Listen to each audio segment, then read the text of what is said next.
ವೇಣು, ನನ್ನ ಅಳಿನಾಗಿ ನೀನು ಹಣಕ್ಕೋಸ್ಕರ ಬೇರೆಯವ್ರ ಹತ್ರ ಕೈ ಚಾಚೋದ? ಆಸ್ಪತ್ರೆ ಕಟ್ಟೋದಕ್ಕೆ ಎಷ್ಟು ಬೇಕು ಹೇಳೋ, ನಾ ಕೊಡ್ತೀನಿ. ಹೆಂಗಸರ ಬಾಯ ಹೀಗೆ ಗುಟ್ಟೆ ನಿಲ್ಲಲ್ಲ. ವಸಂತಾಗಿ ನಾನು ಆಗ್ಲೇ ಹೇಳಿದ್ದೀನಿ ನಿಮ್ಮ ಹತ್ರ ಹೇಳ್ಬೇಡ ಅಂತ. ಹೇಳಿದ್ರೆ ತಪ್ಪೇನಪ್ಪ? ನೀನು ಹೊರಗಡೆ ಇವನ? ಎಷ್ಟು ಬೇಕು ಹೇಳು, ನಾ ಕೊಡ್ತೀನಿ. ಸುಮಾರು ಅಂದಾಜು 15 ಲಕ್ಷ ರೂಪಾಯಿ ಹಾಕಿದ್ದೀನಿ. ಆದ್ರೆ ನಾನು ನಿಮ್ಮ ಹತ್ರ ತಗೊಳ್ಳಲ್ಲ ಮಾವ. ಯಾಕೆ? ಸೆಲ್ಫ್ ರೆಸ್ಪೆಕ್ಟ್ ಅನ್ನೋದೊಂದು ಇದೆಯಲ್ಲ. ಕುಂಟ್ ಹುಡುಗಿನ ಮದುವೆ ಮಾಡ್ಕೊಂಡು 15 ಲಕ್ಷ ರೂಪಾಯಿ ಕಿತ್ಕೊಂಡ ಅಂತ ಜನ ಆಡ್ಕೊಂಡ್ರೆ ನನ್ನ ಮರ್ಯಾದೆ ಏನಾಗುತ್ತೆ? ಹಲೋ ಶ್ರೀಕಾಂತ್. ಶ್ರೀಕಾಂತ್, ನಾಟಕ ಆಡ್ತಾ ಇದೆಯೋ? ನೀನ್ ಯಾರು ಅಂತ ನನಗೆ ಗೊತ್ತಿಲ್ಲ. ಬೇಡ ಬೇಡ ಅಂತ 15 ಲಕ್ಷ ಕೇಟ್ ಹಾಕ್ತಾ ಇದ್ದೀಯೋ ಶ್ರೀಕಾಂತ್? ಮಾತಾಡ್ತಾ ಇದೆಯಾ? ಮನೆ ದೇವ್ರಣ್ಣ, ದೇವ್ರು ದೇವ್ರಲ್ಲಮ್ಮ, ಅವನು ದೆವ್ವ. ಎಷ್ಟು ಜನ ಹೆಣ್ಣು ಮಕ್ಕಳ ಹಾಳು ಮಾಡಿದಾರೆ ಗೊತ್ತಾ? ಹೈಮದಂಡ್ರ ದೊಡ್ಡ ಮಗಳು ಸತ್ತಿದ್ದೆ ಇವನಿಂದ. ಸುಳ್ಳು, ಅದಕ್ಕೂ ನನಗೂ ಯಾವ ಸಂಬಂಧನೂ ಇಲ್ಲ. Shut up shut up. ನೋಡಿದ್ರ ಮಗ, ಇದಕ್ಕೆ ನಿಮ್ ದುಡ್ಡು ಬೇಡ ಅಂತ ಹೇಳಿದ್ದು. ಹಣಕ್ಕೋಸ್ಕರ ನಾನು ವಸಂತ ಮದುವೆ ಮಾಡ್ಕೊಂಡೆ. ಛೆ ಛೆ ಛೆ, ನಿಮ್ ದುಡ್ಡು ಬೇಡ, ನಿಮ್ ಮಗಳು ಬೇಡ, ನಿಮ್ ಸಾಹಸ ಅವನು.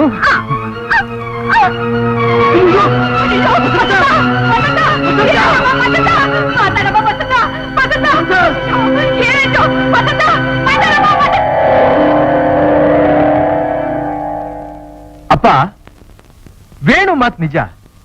ಹಣ ಯಾರನ್ನ ಹೇಗ್ ಬೇಕಾದ್ರೂ ತಿರುಗಿಸಬಹುದು ಅಲ್ವೇ ವೇಣು? S S. ವಸಂತ, ಇನ್ನು ಮೇಲೆ ನಾನು ಈ ಮನೇಲೇ ಇದ್ದು ಬಿಡೋದು ಅಂತ ನಿರ್ಧಾರ ಮಾಡಿದ್ದೀನಿ. ಏನಪ್ಪಾ? ಏನೋ ನಿನ್ನ ಮನೇಲಿ ನೀ ಇರೋದಕ್ಕೆ ನನ್ನ ಕೇಳ್ಬೇಕಾ?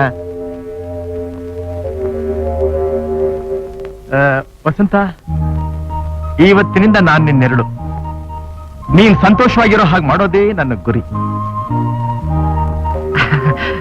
ವಸಂತ, ಇಂಥ ಒಳ್ಳೆ ಬ್ರದರ್ ಇನ್ ಲಾ ಸಿಕ್ಕಿರ್ಬೇಕಾದ್ರೆ ನೀ ಯಾಕೆ ಯೋಚನೆ ಮಾಡ್ಬೇಕು? ಅಂದಾಗೆ ಹೋಗ್ ಬರ್ಲಾ? ಎಲ್ಲಿಗೆ? ಕೆಲ್ಸಕ್ಕೆ.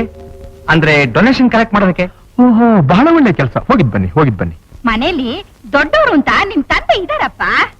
ಏನ್ರಿ ಹೀಗ್ ಬನ್ನಿ. ಬಂದ. ಅದೇನೋ ಡೊನೇಷನ್ ಅಂತ ಕೇಳ್ತಾ ಇದಾರಲ್ಲ, ಅದನ್ನ ಕೊಟ್ಟು ಅಳಿಯಂದ್ರೆ ನಾ ಮನೇಲಿ ಇರು ಅಂತ ನೀವ್ ಹೇಳ್ಬಾರ್ದೆ? ಅಯ್ಯೋ ರಾಮ, ನಾ ಕೊಡಕ್ ತಯಾರಿದ್ದೀನಿ ಕಣೆ. ಈತ್ನೇ ಬೇಡ ಅಂತ ಹೇಳ್ತಿರೋದು. ಏನು ಅಂದ್ರೆ ಅಪ್ಪ ನಿಮ್ಗೇನ್ ಕೊಡ್ತಾ ಇಲ್ವಲ್ಲ? ಆಸ್ಪತ್ರೆ ಕಟ್ಸಕ್ ತಾನೆ, ಇಸ್ಕೊಳ್ಳೋದ್ರಲ್ಲಿ ತಪ್ಪೇನಿಲ್ವಲ್ಲ? You are correct. ನೀ ಹೇಳೋದು ಸರಿನೇ. ಆಸ್ಪತ್ರೆ ಮುಂದೆ ಮಹಾ ಪೋಷಕರು ಅಂತ ಮಾವೊಂದೊಂದು ದೊಡ್ಡ ಶಿಲೆ ಇಡ್ಸ್ಬಿಟ್ರಾಯ್ತು. ಅಯ್ಯೋ, ಅದೆಲ್ಲ ಬೇಡಪ್ಪ. ಈಗ ನಿಮ್ಗೆ ಎಷ್ಟು ಕೊಡ್ಲಿ ಹೇಳಿ? ಅಪ್ಪ, ನಾನ್ ಇಂಜಿನಿಯರ್. ಬಿಲ್ಡಿಂಗ್ ಕಟ್ಸೋ ಜವಾಬ್ದಾರಿ ನನಗಿರ್ಲಿ. ಈ ಹಣ ತರಲೆ ಎಲ್ಲ ವೇಣುಗೆ ಯಾಕೆ? ಹೇಳಿ ಮಿಸ್ಟರ್ ವೇಣು, ನಿಮ್ ಐಡಿಯಾ ಏನಿದೆ ಅಂತ ಹೇಳಿ, ಪ್ಲಾನ್ ನಾನು ಹಾಕೊಡ್ತೀನಿ. ಕೆಲಸ ಆಗೋರಾಗತ್ತಲ್ಲ. ಸಂತೋಷ ತಾನೆ ನಿಮ್ಗೆ? ಆಗ್ಬಹುದು.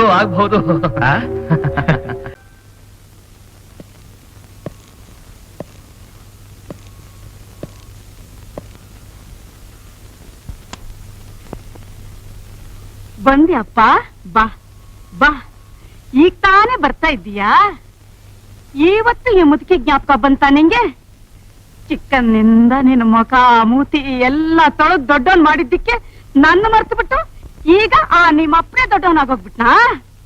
ಏನೋ ಲೇ ಕೊರ್ಮ, ಹೇಗೋ ನೀನ್ ನಂಬೋದು? ಯಾಕಪ್ಪ ಕಣ್ಣಲ್ಲಿ ನೀರು? ಏನೋ ತಮಾಷೆಗೊಂದೆರಡು ಮಾತಂದ್ರೆ ಅವಮಾನ ಆಗೋಯ್ತಾ ನಿಂಗೆ? ಅನ್ಬಾರ್ದ ನಾನು? ಆಯ್ತಪ್ಪ, ತಪ್ಪಾಯ್ತು. ಇನ್ಮೇಲೇನು ಅನ್ನಲ್ಲ ನೀನು. ಶ್ರೀಕಾಂತು,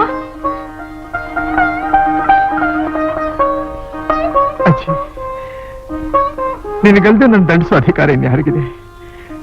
ನೀನು ಬಿಟ್ಟರೆ ಬೇರೆ ನನ್ನ ಗತಿ ಯಾರಿದ್ದಾರೆ ಹೇಳು? ಮತ್ತ್ಯಾಕೆ ಕಳ್ತಾ ಇದ್ದೀಯಾ? ನಿಮ್ಮ ಅಪ್ಪನ ಮುದ್ದಿನ ಹೆಂಡತಿ ನಿನಗೇನಾರು ಅಂದ್ಲ ಹೇಳು, ಹೋಗಿ ಅವಳು ಕಟಬ ಹರಿದು ಬಿಡ್ತೀನಿ. ಇಲ್ಲ ಅಜ್ಜಿ, ಯಾರನ್ನ ನೀನು ಅನ್ಲಿಲ್ಲ. ಇಷ್ಟು ದಿವಸ ನಿನ್ನ ಇಲ್ಲಿ ಒಂಟಿ ಆಗ್ಬಿಟ್ಟು ನಾನು ಆ ಮನೇಲಿ ಇರಬಾರ್ದಾಗಿತ್ತು. ಅಯ್ಯೋ ನನ್ನಪ್ಪ, ನನ್ ಕಂಡ್ರೆ ನಿನಗದೆಷ್ಟು ಪ್ರೀತಿನೋ. ಬಾ ಬಾ, ತಿಂಡಿ ತಿನ್ನುವಂತೆ.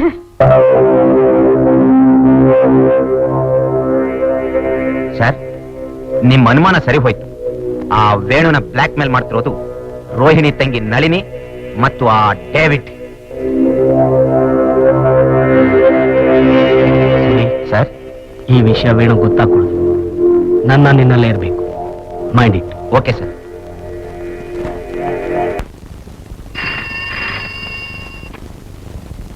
ಹಲೋ ಹಲೋ ಡೇವಿಡ್ ಅಂಕಲ್, ನಾನ್ ನಳ್ಳಿ ಮಾತಾಡ್ತಾ ಇರೋದು. ನಳಿನಿ, ರಣಹದ್ದು ಟೌನಿಗೆ ಬಂದಿದೆ ಅಂತ ಹೇಳಿ ನಮ್ಮ ಹುಡುಗರು ಹೇಳಿದ್ರು. ಇನ್ನೊಂದ್ಸಲ ಟ್ರೈ ಮಾಡು ಅಂತೇನು? ಒಂದು ಸಲ ಅಲ್ಲ ಅಂಕಲ್, ಅವನು 10 ಸಲ ತಪ್ಪಿಸ್ಕೊಂಡ್ರು ಬಿಡಬಾರ್ದು. ಅವನ್ನ ಹೇಗಾದ್ರೂ ಮಾಡಿ ಹಿಡಿದು ಜೈಲಿಗೆ ಕಳಿಸ್ಲೇಬೇಕು. ನಮ್ಮ ಅಕ್ಕನ ಕೊಟ್ಟಿರೋ ಮಾತನ್ನ ನಾನು ಉಳಿಸ್ಕೋಬೇಕು ಅಂಕಲ್. ಓಕೆ, ಅದ್ ಸರಿ. ಅಕಸ್ಮಾತ್ ಮತ್ತೆ ಶ್ರೀಕಾಂತ್ ಏನಾದ್ರು ಅಡ್ಡಿಗಿಡ್ಡಿ ಬಂದ್ರೆ? ಅವ್ರು ಬರ್ದಾಗ ನಾನ್ ನೋಡ್ಕೋತೀನಿ. ಹಾ ನೋಡಿ, ಅದಕ್ಕೊಂದು ಪ್ಲಾನ್ ಇದೆ. Good good, very good very good, fine fine. ಅದೆಲ್ಲ ಸರಿ ಅಮ್ಮ. ನಮ್ ಹುಡುಗರು ಹೊರಟ ತಕ್ಷಣ ನಳಿನಿ ನಾನು ನಿಂಗೆ ಇನ್ಫಾರ್ಮೇಶನ್ ಕೊಡ್ತೀನಿ. ಒಂದು ವಿಚಾರ ನಳಿನಿ, ಶ್ರೀಕಾಂತ್ ತುಂಬಾ ಕೆಲಾಡಿ, ಅವ್ನು ಖಂಡಿತ ಸುಮ್ಮನಿರೋದಿಲ್ಲ. ಆ ಜವಾಬ್ದಾರಿ ನೀನ್ ತಗೊಳ್ ಹಾಕಿದ್ರೆ ನಂದು ಅಭ್ಯಂತರ ಇಲ್ಲ. Okay, very good very good, don't worry. David, ಏನಿದೆಲ್ಲ? ಯಾವುದು? ಶ್ರೀಕಾಂತ್, ನಳ್ಳಿ, ಫೋನು, ಪ್ಲಾನು. ಅದೆಲ್ಲ ತಿಳ್ಕೊಳ್ಳೋದ್ರಿಂದ ನಿಂಗೆ ಏನ್ ಲಾಭ ಇವದನ? ಲಾಭನೋ ನಷ್ಟನೋ ನನ್ಗದೆಲ್ಲ ಗೊತ್ತಿಲ್ಲ. ನಾನು ಒಂದ್ ತಿಂಗಳಿಂದ ಅಬ್ಸರ್ವ್ ಮಾಡ್ತಾ ಇದ್ದೀನಿ. ನಳ್ಳಿ ಮರನಾಗಿಲ್ಲ. ಏನ್ ಕಾರಣ? ಕಾರಣ ತಿಳ್ಕೊಳ್ಳೇಬೇಕಾ ನೀನು? ಹೌದಪ್ಪ. ಬಾ ಹೇಳ್ತೀನಿ, ಇಟ್ಸ್ ವೆರಿ ಸೀರಿಯಸ್. ಏನಂದ್ರೆ ನಾನು ನಳಿಯ ಮೋಸ್ಕಾರ ದಗಾಬಾಜಿನ ಆಸ್ಪತ್ರೆ ಕಟ್ಸಿನಿಂದ 15 ಲಕ್ಷ ರೂಪಾಯಿ ತಗೊಂಡೋದಲ್ಲಪ್ಪ. ಎಂಥ ಕೆಲಸ ಮಾಡಿದೆ ಈಶ್ವರ. ನನ್ ದೊಡ್ಡ ಮಗಳು ರೋಹಿಣಿನ ಇದೇ ತರ ನಂಬಿಸಿ ಮೋಸ ಮಾಡಿ ಅವಳ ಹತ್ರ ಇದ್ದಾಗ ನಾಣ್ಯನೆಲ್ಲ ದೋಚ್ಕೊಂಡು ಓಡೋದ. ಅವಳು ಈ ಅವಮಾನ ಸಹಿಸಲಾರ್ದೆ ಪ್ರಾಣ ಕಳ್ಕೊಂಡ್ ಬಿಟ್ಲಪ್ಪ, ಪ್ರಾಣ ಕಳ್ಕೊಂಡ್ ಬಿಟ್ಲು. ತನ್ನ ತಂಗಿ ಬಾಳನ್ ಕಾಪಾಡ್ಬೇಕು ಅಂತ ಈ ಮನೆಯಲ್ಲಿ ಇದ್ದ ಶ್ರೀಕಾಂತನ್ನ ನೀವ್ ಯಾರು ಅರ್ಥ ಮಾಡ್ಕೊಡದೆ ಮನೆ ಬಿಟ್ಟು ಓಡಿಸ್ಬಿಟ್ಟಿದ್ದೀರಲ್ಲ. ಎಂಥ ಅನ್ಯಾಯ. ಈಗ ಏನ್ ಪ್ರಯೋಜನ? ನಡೀತು. ಶ್ರೀಕಾಂತು, ಶ್ರೀಕಾಂತು, ಬಂದೆ. ಶ್ರೀಕಾಂತು. ಓ ಅಪ್ಪ, ತಾವು? ಶ್ರೀಕಾಂತು, ನನ್ನನ್ನು ಕ್ಷಮಿಸ್ಬಿಡ್ತೀಯಪ್ಪ? ಅಪ್ಪ ಅಪ್ಪ, ನಿನ್ ಕೈಲಿ ಅಪ್ಪ ಅಂತ ಅನ್ನಿಸ್ಕೊಳ್ಳೋ ಯೋಗ್ಯತೆಯು ನನಗಿಲ್ಲಪ್ಪ. ನಿನಗ್ ತಂದೆಯಾಗಿ ಜನ್ಮ ಕೊಟ್ಟನೆ ಹೊರತು ಕೊಡಬೇಕಾದ ಮಮತೆಯನ್ನು ಕೊಡ್ಲಿಲ್ಲ ನಾನು. ತಂಗಿ ಬಾಳ್ನ ನೆಟ್ಟಿ ಮಾಡಕ್ಕೋಸ್ಕರವಾಗಿ ಪ್ರೀತಿಸಿದ ಹುಡುಗಿ ನೀನು ದೂರ ಮಾಡ್ಕೊಂಡೆ. ನಾನು ನಿನ್ನನ್ನು ಅರ್ಥ ಮಾಡ್ಕೊಳ್ದೆ, ನೀನು ರಾಜ್ಗಟ್ಟುಬಿಟ್ಟೆ. ಅಲ್ಲಪ್ಪ ಶ್ರೀಕಾಂತ, ಆ ವೇಣು ಒಬ್ಬ ಲೋಫರು, ದಗಳಬಾಜಿ ಅಂತ ನಿನಗೆ ಗೊತ್ತಿತ್ತಲ್ಲ. ಆ ವಿಷಯನ ನೀನಿವ್ರಿಗೆ ಮೊದಲೇ ಯಾಕೆ ಹೇಳಿಲ್ಲ? ಹೇಳ್ಬೇಕು, ಮದುವೆ ನಿಲ್ಲಿಸಬೇಕು ಅಂತ ನಾನು ಆತುರವಾಗಿ ಬಂದೆ. ಅಷ್ಟಲ್ಲಿ ಮಾಂಗಲ್ಯ ಕಟ್ಟಿ ಮುಗಿದು ಹೋಗಿತ್ತು. ಇನ್ನು ನಾನು ಅನುಭವಿಸ್ತಾ ಇರೋ ನೋವನ್ನ ಇವರುಗಳಿಗೆಲ್ಲ ಯಾಕೆ ಹಂಚಬೇಕು ಅಂತ ಹೇಳಿ ಹೇಗಾದ್ರೂ ಮಾಡಿ ಆ ವೇಣುನ ಒಳ್ಳೆ ದಾರಿಗೆ ತರಬೇಕು ಅಂತ ಎಷ್ಟೋ ಪ್ರಯತ್ನ ಪಟ್ಟೆ. ಅಷ್ಟರಲ್ಲಿ ನಾನೇ ಆ ಮನೆ ಬಿಟ್ಟೆ.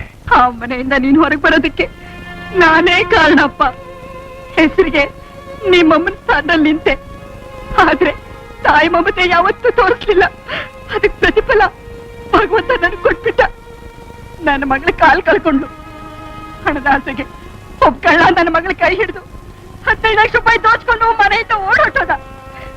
ಶ್ರೀಕಾಂತು, ನಿನ್ನ ನಂಗ್ಲಾಚ್ ಬೇಡ್ಕೊಳ್ತಾ ಇದ್ದೀನಿ, ನನ್ನ ಮಗಳ ಜೀವನ ಇದೇ ಉತ್ತರ ಚಿಕ್ಕಮ್ಮ ಚಿಕ್ಕಮ್ಮ ಚಿಕ್ಕಮ್ಮ, ಛೇ ಛೇ ಛೇ ಛೇ, ಎಂಥ ತಪ್ಪು ಕೆಲಸ ಮಾಡ್ತಾ ಇದ್ದೀಯ ನೀನು. ಯಾವ ವಿಧವಾದ ಅಸಮಾಧಾನವು ನಾನು ನಿನ್ ಮೇಲೆ ಇಟ್ಕೊಂಡಿಲ್ಲ ಚಿಕ್ಕಮ್ಮ. ನಾನು ಮನೆ ಬಿಟ್ಟು ಬಂದಿರಬಹುದು, ಆದ್ರೆ ನನ್ನ ಮನಸ್ಸನ್ನ ನನ್ನ ತಂಗಿ ಹತ್ರನೇ ಬಿಟ್ಟು ಬಂದಿದ್ದೀನಿ. ಅವಳು ಬಾಳ ಹಾಳಾಗೋದಕ್ಕೆ ನಾನು ಅವಕಾಶ ಕೊಡೋದಿಲ್ಲ.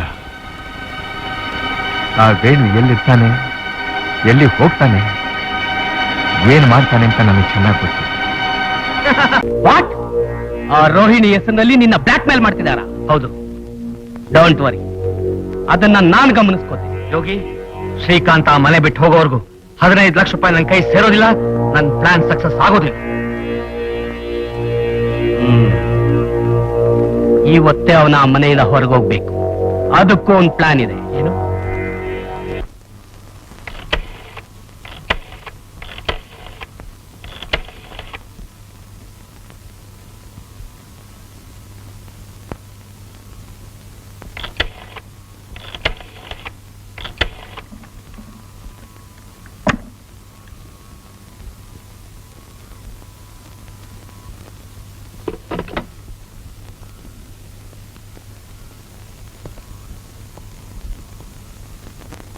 ನಿನ್ನ ಹತ್ರ ಸ್ವಲ್ಪ ಮಾತಾಡ್ಬೇಕಾಗಿತ್ತು. ಮಾತಾಡು. ನಾನು ಯಾರು ಅಂತ ನಿನಗೆ ಗೊತ್ತು, ನೀನ್ ಹೇಗೆ ಅಂತ ನನಗೂ ಗೊತ್ತು. ಅದಕ್ಕೆ ಸುತ್ತಿ ಬಳಸ್ತಾ ನೇರವಾಗಿ ಕೇಳ್ಬಿಡ್ತೀನಿ. ರೋಹಿಣಿ ಹೆಸರಿನಲ್ಲಿ ನನ್ನನ್ನು ಬ್ಲ್ಯಾಕ್ ಮೇಲ್ ಮಾಡಕ್ಕೆ ಪ್ರಯತ್ನ ಪಡ್ತಿರೋರು ಯಾರು? ಯಾಕೆ ನೆಟ್ಟಿಗಿರೋ ನಿನ್ನ ಕೈ ಕಾಲುಗಳನ್ನ ಮುರಿಸ್ಕೋಬೇಕು ಅಂತ ಆಸೆನ? 2 ಸಲ ಅಪಾಯದಿಂದ ಪಾರ್ ಮಾಡಿದ್ದೀನಿ ನಿನ್ನ, ಅಷ್ಟಕ್ಕೆ ಸಂತೋಷ ಪಡು. ಓಹೋ, ಅವತ್ತು ಸಿಂಗ್ ವೇಷದಲ್ಲಿ ಬಂದವ್ ನೀನೇನಾ? ಹಾಗಿದ್ರೆ ಅವಳು ಯಾರು? ಅವಳನ್ನೆಲ್ಲಿ ಕರ್ಕೊಂಡು ಹೋದೆ ಹೇಳು. ಅದು ನಿನಗೆ ಸಂಬಂಧವಿಲ್ಲದ ವಿಷಯ. ನೀನ್ ಅವಳ ಹಿಂದೆ ಬಿದ್ದರೆ ಸಿಕ್ಕೋದು ಹಣ ಅಲ್ಲ, ಬೀಳೋದು ನಿನ್ನ ಹೆಣ. ಆ ಯೋಚನೆನ ಬಿಟ್ಟು ನನ್ನ ತಂಗಿನ ಸುಖವಾಗಿಟ್ಕೊಳ್ಳೋದು ನೋಡ್ಕೋ. ನಿನ್ನ ತಂಗಿ ಸಂತೋಷವಾಗಿರ್ಬೇಕು ತಾನೆ? ಅವಳ ಸುಖ ಸಂತೋಷದ ಬೆಲೆ 15 lakhs, 15 ಲಕ್ಷ ಅಷ್ಟೇ.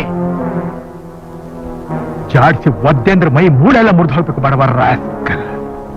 15 ಲಕ್ಷ ಬೇಕಾ ನಿನಗೆ? ಅವತ್ತೇ ಹೇಳಿಲ್ಲ ಹಾಸ್ಪಿಟಲ್ ನಾನು ಕಟ್ಸ್ಕೊಡ್ತೀನಿ ಅಂತ. ಮಿಸ್ಟರ್ ಶ್ರೀಕಾಂತ್, ನಾನ್ ಡಾಕ್ಟರ್ ಅಲ್ಲ ಅಂತ ನಿಂಗೆ ಚೆನ್ನಾಗಿ ಗೊತ್ತಿದೆ. ನಾನು ಆಸ್ಪತ್ರೆನ ಕಟ್ಟಿಸ್ಕೊತೀನೋ, ನಾನು ಸಮಾಧಿನ ಕಟ್ಟಿಸ್ಕೊತೀನೋ, but I want 15 lakhs immediately. ಕೊಡಕ್ಕಾಗೋದಿಲ್ಲ ಅಂದ್ರೆ? ಆಗಲ್ಲ ಅಂದ್ರೆ ವೆರಿ ಸಿಂಪಲ್, ಸಿಂಪಲ್. ನಿನ್ ತಂಗಿ ಡೈವರ್ಸ್ ಮಾಡ್ತೀನಿ, ನನಗೆ ಹಣ ಎಲ್ಲಿ ಸಿಗುತ್ತೋ ಅಲ್ಲಿಗೆ ಹೋಗ್ತೀನಿ.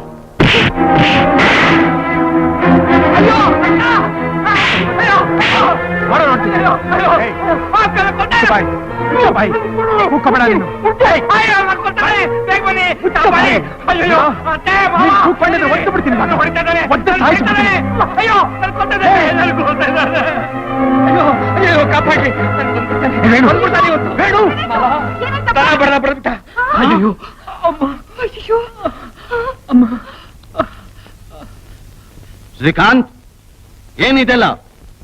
ಯಾಕೋ ಇತ್ತನ್ ಕೊಡ್ತೆ? ಕಾರಣ ಇದೆಪ್ಪ. ಏನ್ ಕಾರಣ? ರಾಜಕಾರಣ. ಎಷ್ಟೋ ವರ್ಷಗಳ ಮೇಲೆ ಮನೆಗೆ ಮಗ ಬಂದ ಅಂತ ನಾನು ಸಂತೋಷವಾಗಿದ್ರೆ, ಚಿಚಿ ಎಂಥ ಅವಮಾನ! ಅಳಿಯಂದ್ರೆ ಮೇಲೆ ಕೈ ಮಾಡೋದು. ಅನಾವಶ್ಯಕವಾಗಿ ಯಾವತ್ತೂ ನಾನು ಯಾರ ಮೇಲೂ ಕೈ ಮಾಡವನಲ್ಲಪ್ಪ. ಅವನು ಅವಶ್ಯಕತೆ ಇದ್ದಕ್ಕೆ ಅವನ ಮೇಲೆ ಕೈ ಮಾಡಿದ್ದು. ಆಸ್ಪತ್ರೆ ಕಟ್ಟಿಸ್ತೀನಿ 15 ಲಕ್ಷ ರೂಪಾಯಿ ಕೇಳಿದ್ರೆ ನಿಮ್ ಮಗನ್ ಹೊಟ್ಟೆ ಉರಿಯಲ್ವೇ? ಉರಿದೇ ಇರುತ್ತ ಚಿಕ್ಕಮ್ಮ. ಹಣ ಅಂದ್ರೇನು ಹುಣಸೆ ಬೀಜನ? ನಮ್ಮಪ್ಪನು ಎದೆ ರಕ್ತ ಬಸ್ತು ಸಂಪಾದನೆ ಮಾಡಿದ್ದಾನೆ. ಯಾವನು ಆಸ್ಪತ್ರೆ ಕಟ್ಸೋದಕ್ಕೋ ಸಮಾಧಿ ಕಟ್ಸೋದಕ್ಕೋ ಅಲ್ಲ. ಕೇಳಿದ್ರೇನ್ರಿ ಅವ್ನು ಹೇಳಿದ ಮಾತನ್ನ? ಅಣ್ಣ, ನಿಮ್ ಬಾಯಿ ನಿಂತ ಮಾತು ಬರೋದೇನು?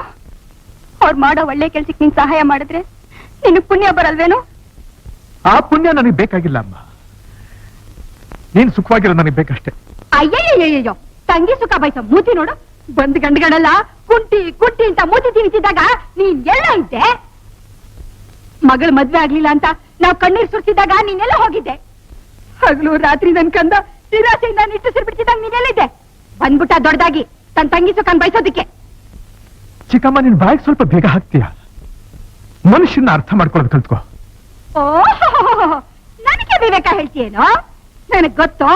ಇಷ್ಟು ದಿವಸ ಈ ಮನೆಗ್ ಬರ್ದೆ, ಈ ಮಧ್ಯಾಗ ಬಂದೆ ಅಂತ. ಈ ಆಸ್ತಿ ಮೇಲೆ ಹಚ್ಚಾಲೆ ಸಿಗ್ತಾರೆ. ಬೆಂಕಿ ಹಾಕು ಚಿಕ್ಕಮ್ಮ ಈ ನಿನ್ನ ಆಸ್ತಿಗೆ.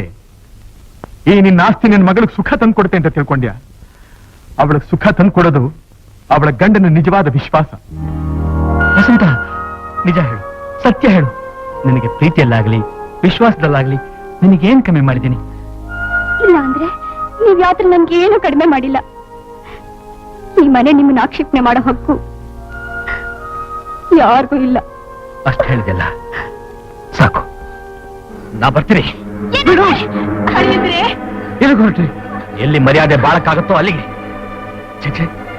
ಛೇ, ಈ ಮನೇಲಿ ಈ ರೀತಿ ನನಗೆ ಅವಮಾನ ಆಗತ್ತೆ ಅಂತ ಕನ್ಸಲ್ ಕೂಡ ಕಟ್ಟಿರ್ಲಿಲ್ಲ.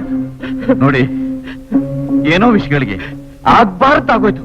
ದಯವಿಟ್ಟು ಆದದನ್ನು ಮರ್ತು ಬಿಡಿ. ಮರೆಯೋದೆ ಮಾವ, ಸಾಧ್ಯ ಇಲ್ಲ. ಅಡಿಕೆಲ್ ಹೋದ ಮಾನ ಆನೆ ಕೊಟ್ಟರು ಬರಲ್ಲ. ಈ ಮನೇಲಿ ನಾನಿರ್ಬೇಕು, ಇಲ್ಲ ನಿಮ್ ಮಗ ಶ್ರೀಕಾಂತ ಇರ್ಬೇಕು. ನಿಮಗೆ ಮಗ ಬೇಕೋ ಅಳಿಯ ಬೇಕೋ ನೀವೇ ಆರಿಸ್ಕೊಡಿ. ಹೌದು, ನಂಗೆ ಈ ಮನೇಲಿ ಅಳಿಯಂದ್ರೆ ಇರ್ಬೇಕು. ಅವರೇ ಈ ಮನೆಗೆ ದೇವ್ರು. ವಸಂತ, ನೀನ್ ಹೇಳ್ತಿ?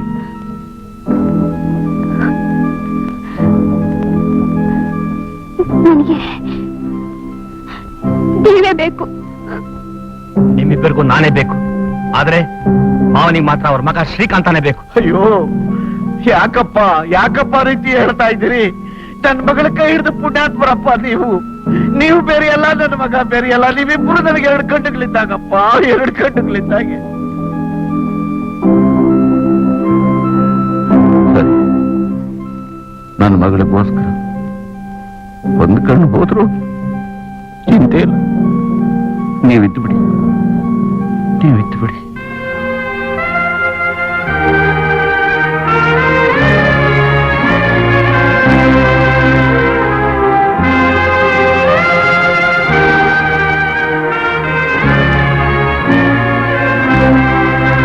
ನಾನು ಚಿಕ್ಕವನಾಗಿದ್ದೆ, ಕೈನಿಂದ ಹೊಡೆದು ಮನೆಯಿಂದ ಆಚೆ ಕಳಿಸಿದರು.